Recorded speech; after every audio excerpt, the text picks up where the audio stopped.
بسم الله الرحمن الرحيم. النهارده بنعمل البيتزا. نفرد العجينة بتاعتنا على قد مقاس الصينية، نفردها.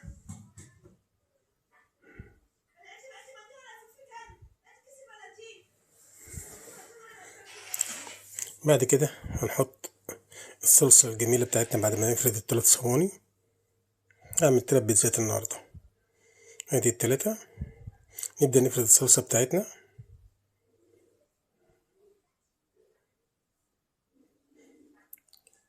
بعد الصلصة معانا جبنة رومي، هفركها بايديا كده واحطها على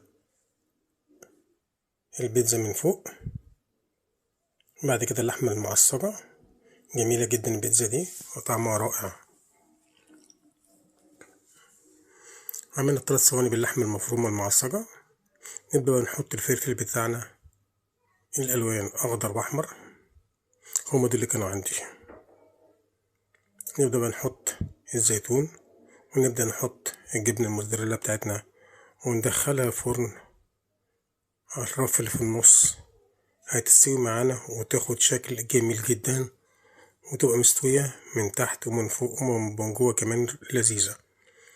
ندخل بقى الفرن. ادي العلبة اللي احنا نعبي فيها البيتزا. ادي البيتزا طالعة من الفرن جميلة سخنة لسه.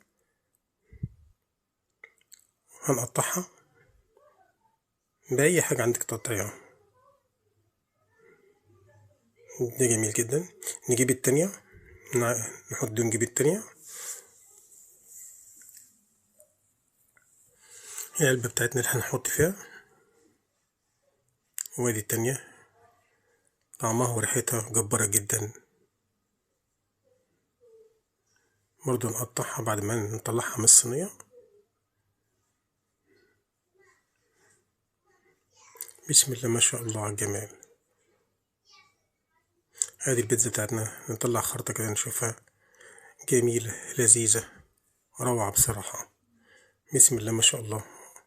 اللهم صل وسلم وبارك على سيدنا محمد وعلى أهله وصحبه وسلم.